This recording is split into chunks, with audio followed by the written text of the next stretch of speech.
എന്തോ നാടാ ഇത്? ഇതൊരു മലയാള സിനിമയായിരുന്നാ?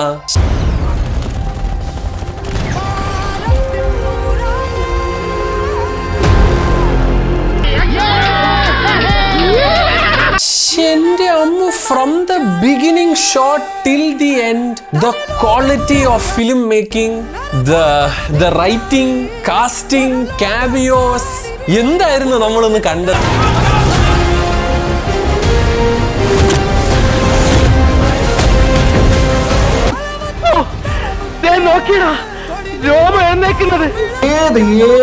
ഏത് തട്ടിൽ വെച്ച് തൂക്കിക്കഴിഞ്ഞാൽ ഇന്റർനാഷണൽ സാധനം ടെക്നിക്കലി ടോപ്പ് നോച്ച്.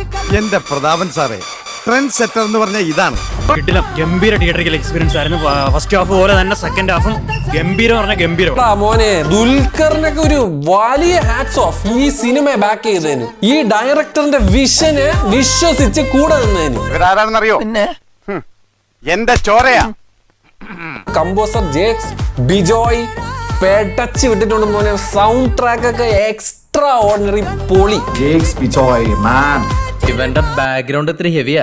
അതെന്താ റഹ്മാനാണ് ചെയ്തേക്കണേ? അല്ല, തീപ്പെട്ടിയില്ല തീരിക്കട്ടെ എന്ന് പറഞ്ഞ പോലത്തെ പരിപാടി ചെയ്ത് വെച്ചിട്ട് ഒരുമാതിരി സന്തോഷ് നാരായണന്, രവി ബാസുലുണ്ടായ പോലത്തെ ഐറ്റംസ് ഒക്കെ പഠിച്ചു വെച്ചേക്കുന്നേ. എന്താ അയാളുടെ ഇപ്പോഴത്തെ മാർക്കറ്റ്? അയാളുടെ തല കണ്ടാൽ ജനം ഇരച്ച് കയറുകയാണ്. സിനിമാറ്റോഗ്രഫി നിമിഷ് രവി, എന്റെ പൊന്നണ്ണ, നിങ്ങള് ഒരു സീൻ കോമ്പോസിഷനിൽ കൊടുത്തിരിക്കുന്ന ലൈറ്റിംഗ് ഒക്കെ മാൻ ഔട്ട് ഓഫ് ദ വേൾഡ്.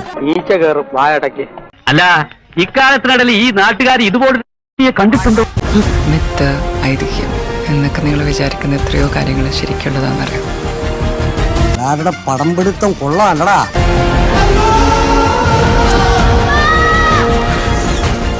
നാടാകെ ഇളകി മറിഞ്ഞിരിക്കുകയാണ്. പല മഹാത്ഭുതങ്ങളെ പറ്റിയും നമ്മൾ പറഞ്ഞു കേട്ടിട്ടേ ഉള്ളൂ. ഇതങ്ങനെയല്ല. എല്ലാരും ഇന്ന് തന്നെ പോയി കാണണം. അടിപൊളിയായിരുന്നു, സൂപ്പറാണ്. കിടിലം പടം, ഒരു രക്ഷയില്ല. ക്യാമിയോസ് ഒക്കെ സീന് ഒട്ടും പ്രതീക്ഷിക്കും. കിടിലം പടം, മലയാള സിനിമ എന്ന് പറയത്തേ ഇല്ല. Truly an international stuff. Truly an international stuff from our Mollywood. Congratulations, കാലക്കേടാ. മിസ്റ്റർ ഡൊമിനിക് അരുൺ, യാർ സാർ നിങ്ങൾ എന്നെ സാർ പണി വെച്ചതൊക്കെ അതുപോലത്തെ ഒരു പടം. സെക്കൻഡ് മൂവി എന്നൊക്കെയാണ് ഞാൻ ഗൂഗിൾ സെർച്ച് ചെയ്തിട്ട് അറിയണത്. പക്ഷെ ഇത് എനിക്ക് തോന്നുന്നില്ല പുള്ളിക്കാരന്റെ സെക്കൻഡ് മൂവിയാണെന്ന്. അതായത് അമാതിരി making.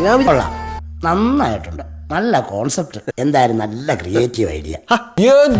Visual Dominic Arun, man dude, you are A fantastic visionary. ഒരു രക്ഷയില്ല. പിള്ളേരൊക്കെ പറയത്തില്ല കൊലമാസ്.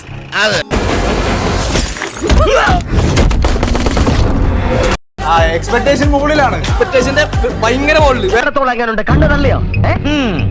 പറഞ്ഞു കേട്ടതിലും ഗംഭീരം, അത്യുഗ്രൻ. എന്നായാലും സംഭവം നല്ല ഉഷാറായിട്ടുണ്ട്. കഥ ഇനി അവസാനിച്ചിട്ടില്ല. ഈ കളിയുടെ അവസാനം എങ്ങനെയാണെന്ന് സാറിന് വല്ല പിടിയുണ്ടോ? എന്നെ മൂപ്പര് പറഞ്ഞു.